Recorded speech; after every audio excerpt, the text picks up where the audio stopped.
Best of r/Tales from Tech Support episode 103. Subscribe for edit videos daily. Customer buys his elderly father his first computer. I'm sold as an add-on to give him 1 hour of training. We spend the first 20 minutes learning left click right click. Double clicking is not even in the realm of possibility. He simply doesn't have the motor skills in his gnarled hands. We run out of time long before I can even begin going over the genealogy program that was supposed to be the main goal of the training. I install it for him, but that's as far as we get. I call up the son, in his 40s, and try to express my concerns about the feasibility of his goals. I alert him his father will need a lot of help and try to set some realistic expectations. I'm surprised he goes complete jerk mode about it. He claims the salesman told him we would teach his father everything he needs to know to use a computer and how to print, use the internet, etc. I tell him it was a 10-minute process getting him to use the power button and he's going to need a lot more help.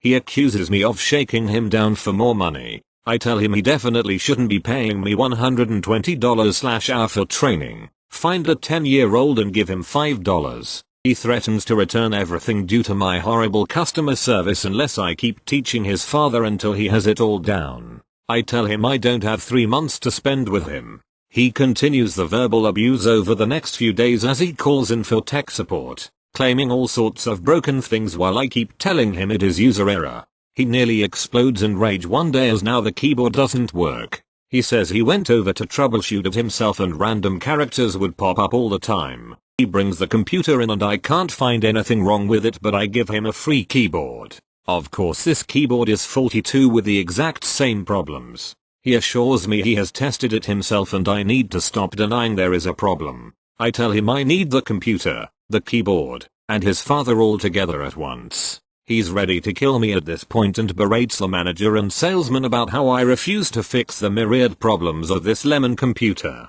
I tell them all I can't fix it without seeing it, but I'm positive it is user error. I feel bad as this old man drags everything in himself. I clear my schedule and set it up right there and then and ask him to demonstrate the problem in front of the manager and salesman. I'm shocked none of them see the very obvious problem. The guy's hands are so gnarled he isn't so much as typing as he is banging the keyboard while wearing mittens. He's also resting his wrists directly on the stuck keys. I call the son, remind him I told him all this the very first day, and let him know the problem is as fixed as it can be as I trained the old man to use the hunt and peck method of typing. I stopped hearing from him after that. Thank you. Next. It all started 2 weeks ago. Get a ticket from a relatively new hire at a company I love dealing with. I work for a very small MSP. It goes as such. Relatively new hire. I need help. My keyboard isn't working. Mega Manfrey calls RNH. Hey RNH, what's going on with your keyboard? I have a great rapport with all our clients. To their face. RNH, well, their keys don't press down when I type on my laptop. But I have an external keyboard/mouse connected to get by for now till we can get back in the office. Covered, am I right? Oh. What happened? RNH, I dunno. They're just sticky. Internally, oh help me God. Externally, well double check the warranty for your laptop. Maybe it has accidental damage. Check. No, I'm sorry, it doesn't have accidental damage. There really isn't too much we can do since you spilt something on it. RNH, well, can't you take it apart and fix it? Well, if we were to try and replace anything ourselves, it'd void the warranty you have with $big laptop manufacturer, and if something were to happen that would normally be covered, like a hard drive failure or the monitor going, then they wouldn't provide support, and would charge for any service needed. RNH, please, internally. Fuck, you used that magic word. Externally, let me check with our CTO. Did I mention we were a very small ISP? Yeah, the CTO is my direct boss. Hey boss, this guy got his keyboard sticky, and wants to know if we can do anything about it. CTO, don't offer to fix it. It's probably still under warranty, and you don't know what it's sticky with. You know how to clean a keyboard, right? Turn off alcohol. Blah blah blah. Huh. Oh god, gross. Yeah, okay. Not to self. Never offer to fix a sticky anything. but yeah, I can let him know how to try and clean it. Thanks, Hey RNH. So here's what you can try. Turn the computer off completely, unplug it, take out the battery, and try this. Get some rubbing alcohol, the one in the whitish clear bottle, not the brown bottle. Dip a Q-tip into it. Tap off the Q-tip so it's not dripping with alcohol, and carefully rub around the sticky keys. Try to get under the keys. It's okay if some excess squeezes off the Q-tip. I just don't want to saturate everything. After each key, press it a bunch of times until it unsticks, and presses like normal. Depending on what you got in there, and how much, it should clean it up. After you're done with the keys, let the laptop sit for like 30 minutes for the alcohol to evaporate, then plug everything back in and you can use your laptop again. If it doesn't help, let us know. RNH. Okay, I'll try that. Thanks. Fast forward 2 weeks and RNH sends in another ticket regarding a driver error on his laptop, and I schedule a remote session so I can update a few drivers. During the update process, I see it's an update to the keyboard/touchpad of the laptop. After the update, I wanna make sure everything's working fine. The conversation goes as follows. Alrighty RNH, after restarting, the error isn't popping up, but I wanna make sure everything took, since I can't tell remotely. Can you confirm that you're able to type with the laptop keyboard, as well as the touchpad? RNH, the keyboard's broken. Remember I had the ticket last week, and it was sticky? Well, it's not working at all. Oh, well, how long has it been going on for? RNH, about a week or so. When did the error message start showing up?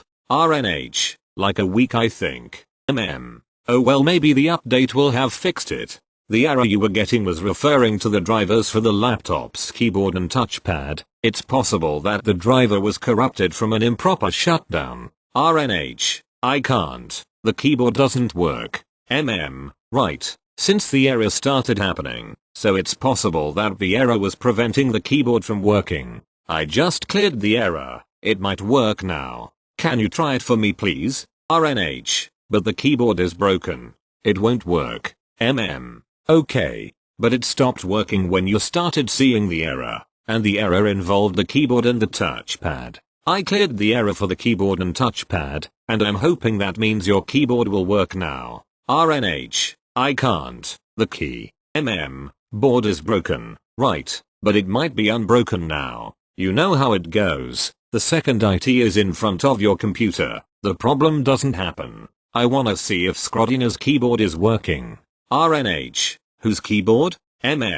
Internally.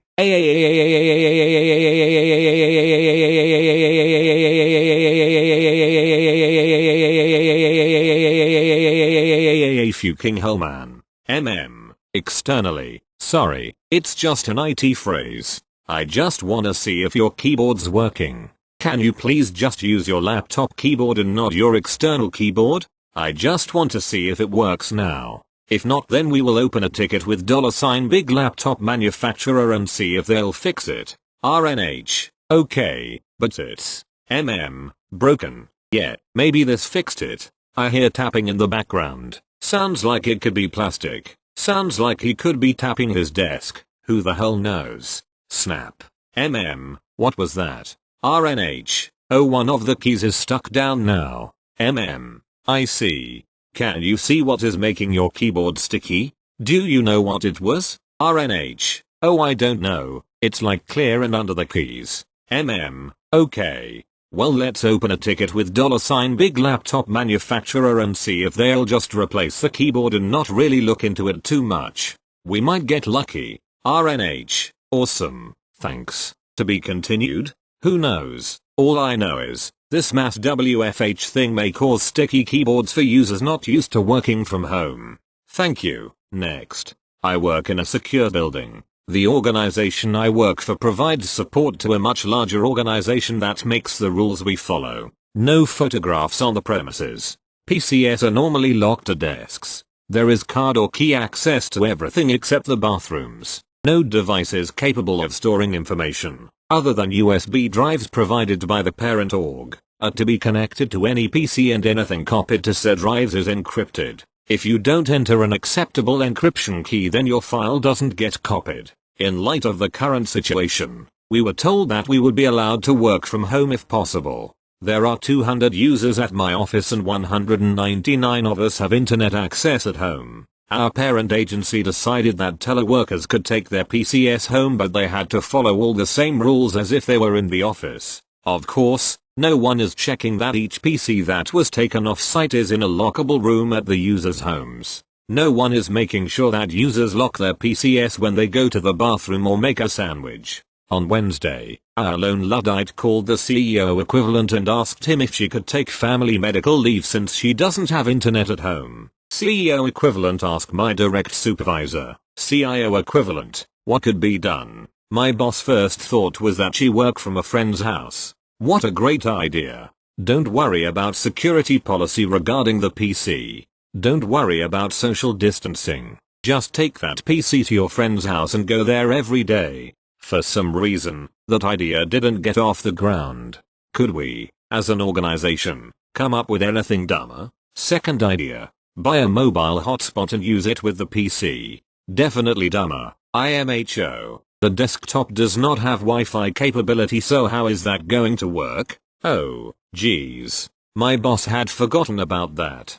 Third idea. Bring the desktop back to the office and let the on-site IT tech, me, tether the user's mobile phone for internet service. I wouldn't even know how to tether my own phone to save my life. I let my boss know that. I also let him know that connecting a phone to the PC is against agency security policy. A bunch of fiddle-faddle. He has tethered lots of people through his phone and there have been no issues. I just don't want to do this. Nothing good can come of it. So I broke out my last objection. What about the fact that we are supposed to be practicing social distancing and I have no PPE? Did the health of the parties cause any concern? Nah, she needs to be able to work. Okay, I could see that he was itching to do everything wrong. I entered a ticket into our system. I included the emails we had exchanged. I set him as the requester. I set a mailroom cart in my doorway, and when she arrived and announced herself with a happy little beep beep, I directed her to the office next door.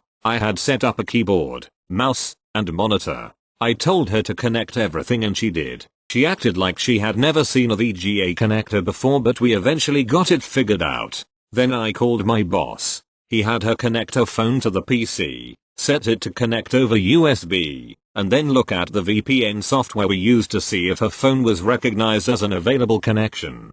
Guesses? It was not recognized. He had us connect to the network via Ethernet. Then he asked me to send him a picture of the display showing what connections were available. I told him that photography is forbidden in the building. He really couldn't argue with that, and it was my only win. I told him that while the iPhone was not detected, the wired connection was available. Maybe the OS just needed drivers, my boss opined. He had our Luddite log on. Everything worked great. Well, until we got a message that said device blocked due to agency security policy violation. Oops.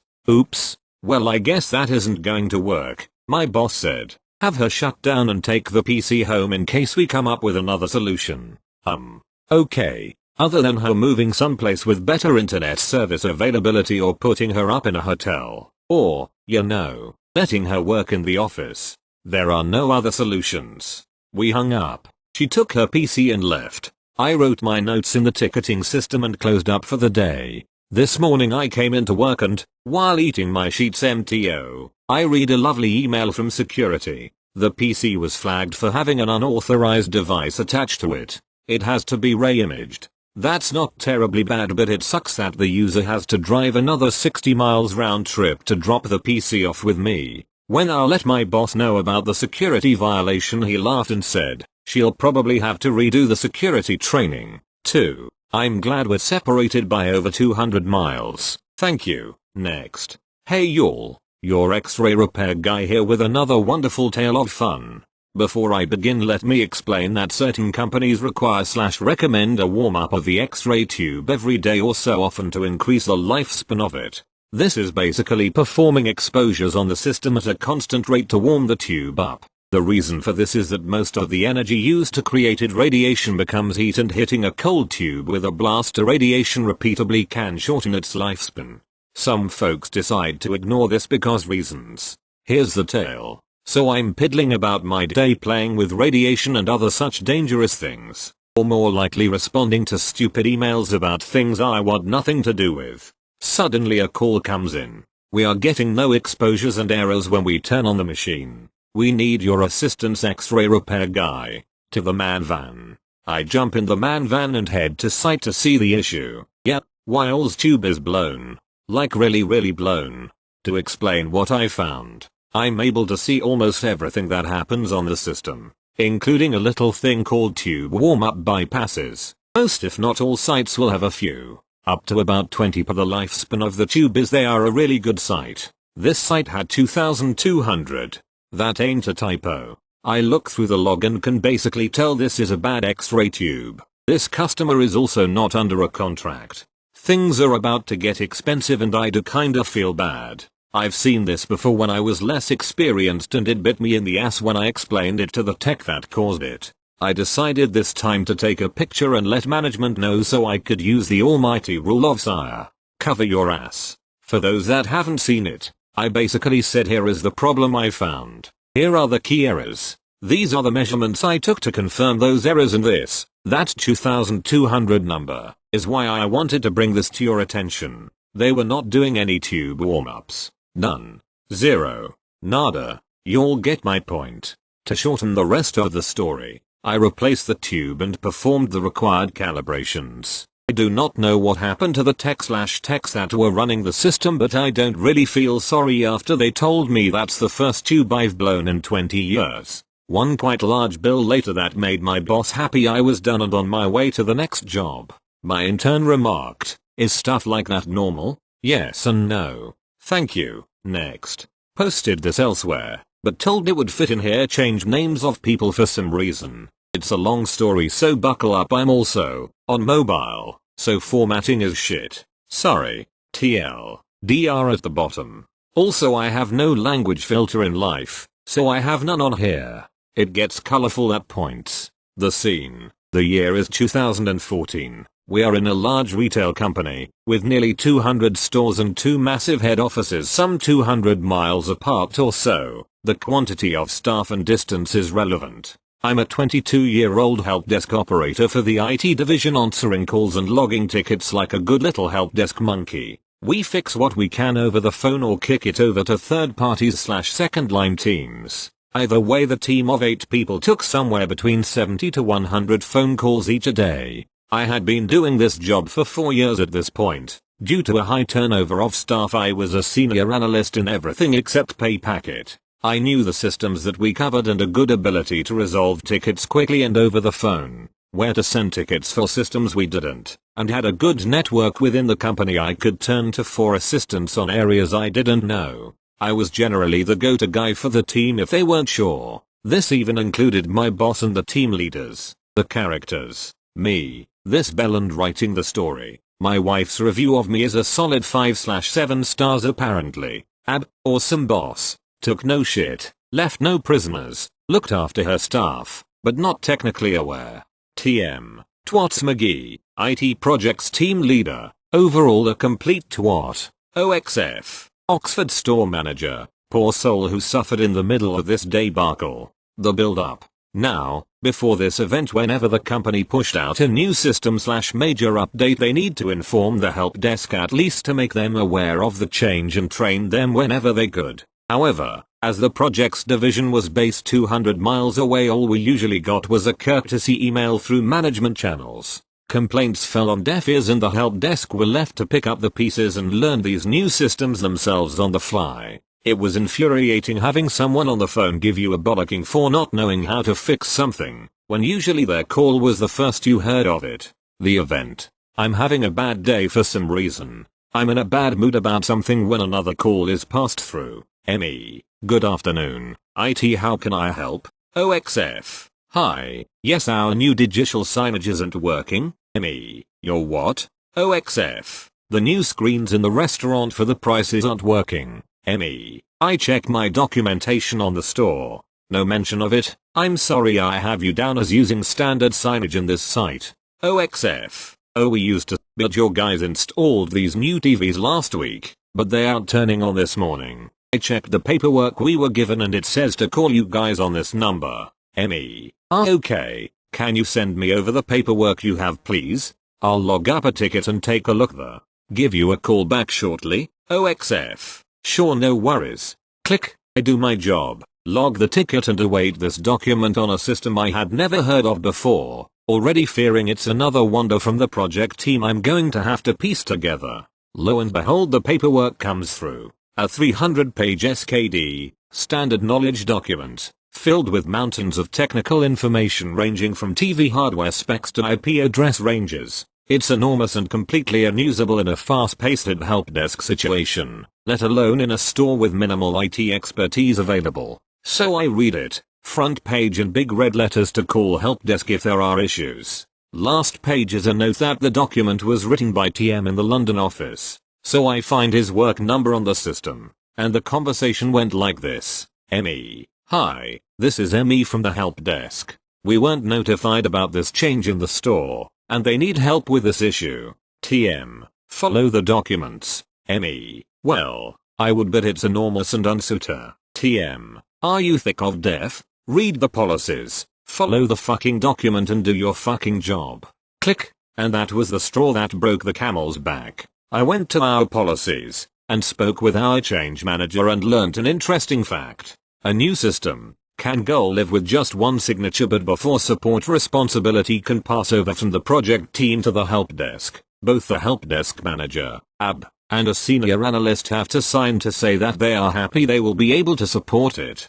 Guess whose signatures were missing from the project? A plan formed. I spoke with the AB who was fuming at this revelation, and she gave me a wicked smile and sent an email to the whole help desk authorizing my plan. It took a month or two for it to really crack. But eventually approximately 40 of our collective calls a day were immediately told to contact TM on his work number as per the documentation. Emails were flying from him to us and AB demanding we stop, but they fell on the same deaf ears we experienced for years. The real kicker came when I was running a late shift on a Saturday night at about 10 p.m. A new process had been put out and lo and behold I received a call from an angry store manager that she couldn't close her tills or send her sales figures in because of a new system. I gave her TM's number and sent her on her way. Monday morning, I arrive at my desk to find a rather grumpy looking man stood there. Oh, seems TM has decided to pay me a visit. TM, are you the one giving my personal number out? Me, well it's a work issued number, and is listed everywhere. TM, well pack it in. You are responsible for live systems. Pack it in right fucking now or I will make your shit life even more miserable. By this point a crowd has formed watching these proceedings, with AB telling people that I can handle it. Without flinching, I put my stuff down and pull out a folder. Nice chunky weighty folder, divided by each project him and his team has handled, where every handover document has not been signed by the help desk. And a copy of the change policy with a lovely little section highlighted. His face goes bright red. I say nothing as it dawns on him how very badly he has fucked up. How his 200-mile drive to bollock some helpdesk monkey minion has turned into a road trip from hell. Everyone watches as he walks over to Ab and hands her the wad of paperwork. She takes them and begins signing quite liberally. Once she has signed them all off she hands them back. Ab, you still need a senior analyst from my team to sign these off before we take ownership. TM, okay, can you point me to who I need to speak to please? Ab, certainly, he's currently the only senior we have, but are in the process of recruiting another. He follows her raised hand, and sees it's pointing straight at me. He doesn't say anything, just walks out without even attempting to approach me. A couple months pass and I keep my head down. Eventually Ab comes to me with a smile on her face. Turns out TM pretty much quit. What we did broke him and he lost all respect within the business. His replacement didn't want a round two with me, so a review had been taking place regarding the whole procedure. A team was put together that I was being attached to with complete independent oversight of all projects. I was tasked with ensuring that effective handover was done between teams for new projects alongside my normal work. As a bonus I only did 2 days a week on the phone, the rest on documentation to make sure support is managed properly and a nice fat pay rise to boot. So all in all came out quite well. TL. DR. Somebody tells me to read paperwork and because of my due diligence they were made a fool of and I got a pay rise XD. Thank you. Next. Hey all. Been a while since I've written one of these, mostly because I moved to a company where my users are generally really great. Not without dumb stuff, but friendly enough that it hardly bugged me enough to write them down. Though there's been bad, but this one just needs to be vented.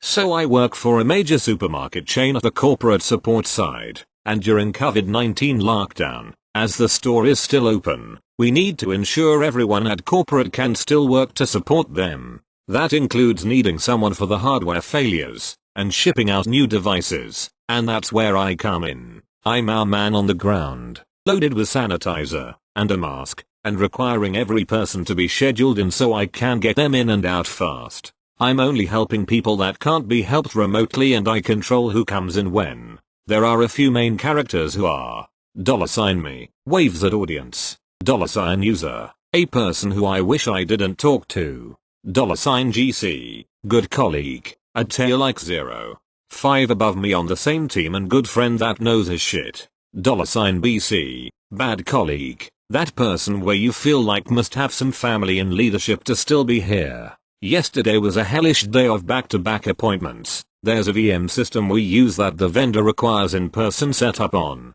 I'll leave it at that, but there was a lot of that, as well as calls from EAs because that falls to me in this situation. It was exhausting, and some dumb colleagues trying to give me more work didn't help, but it was fine after I finally got to lunch at 2, or so I thought. I get back and start going through my emails scheduling appointments, just knocking them out. Until I stop after sending one because I realize they didn't say they needed that VM setup. They didn't say what it was for. $me, hey $user, before we schedule I actually noticed you didn't at all what this was about. At about 3 I get a response. $user, I already spoke to someone on the phone. I need Windows removed off a personal Microsoft Surface. I had you guys at the Helpdesk install it so I could get my company OneDrive and email and stuff, but I'm leaving the company so I need that removed. The person on the phone said I needed to come in and to just email you. $me, screams internally.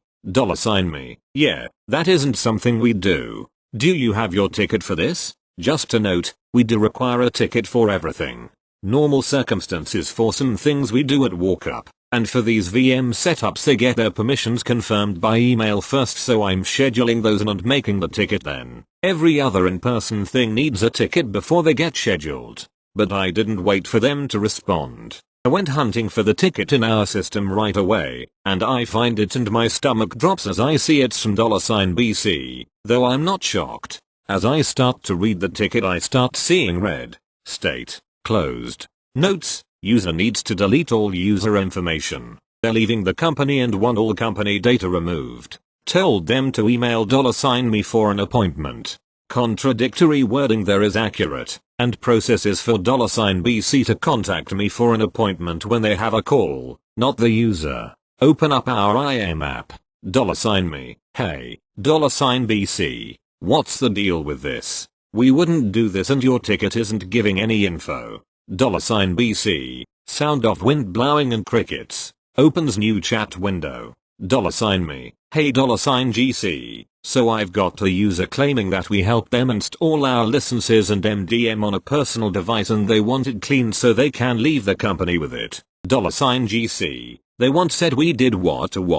$me, forwards email chain with link added to $BC's ticket. $GC, for Christ's sake adds and others on his tier and emails $user back for more clarification. $user, so I worked for X department. When they closed and we were moving to others we had some extra equipment. My manager said I could have this Surface to keep because it was an older model and we didn't need it, so it's been my personal device. But then last year I thought it would be good to use for some work things so I had you guys reset up the management that had fallen off. As I facepalmed I'm pretty sure I could hear all the upper level techs now on this chain facepalm. But this whole mess gets better because now, 40 minutes later and when I should already be going home my IM lights up. $BC, sorry it wasn't clear, I'll call them now. $me, no, don't. We already have the higher tier helping coordinate this mess so. $BC. I have her on the phone now. I'm remoting in. What should I do? $me. Add $GC to the chat $GC. $BC has $user on the phone after calling them back. $GC. I just emailed them this, but tell them that that isn't how device ownership works. Tell them they need approval from legal, and from our VP since we own the hardware, and you can help them reach out to them. $me. In private message to $GC. Christ, I can't even see straight from this stupidity. You got this so I can go home? $GC. Yeah, I'll make sure $BC gets this addressed. $me. I wish we could just blanket say that's not how any of this works and you definitely don't get to keep it. $GC. Same. Here's hoping following process they still don't get to keep it. And with that I signed off, and rode my bike home down the barren quarantine city streets to get home and drink until I wasn't angry anymore. TL. Doctor, just because you think a computer is old doesn't mean you get to keep it. Thank you. Next. First time poster here. I work as one of 2 on-site technicians at my company. End users are honestly the best, but we still have the occasional "how did you not know this?" situation that makes me question my own sanity. For this story there is $me and $ang, engineer, non-IT. Engineer has a server that will be used to pilot a new system we plan on implementing. $me, monotonously re-imaging countless PCs and questioning my career choices. $ang, knock on office door. Hey $me, you have a quick sec to look at a server I'm having issues with? $me, looking for any reason to do something different of course. Brings me back to the lab and shows me the server. Now to be fair, these engineers are some of the smartest / most competent people I know and have proven multiple times that they know how to troubleshoot their own problems effectively before contacting us. So at this point I'm wondering, how bad is this thing messed up?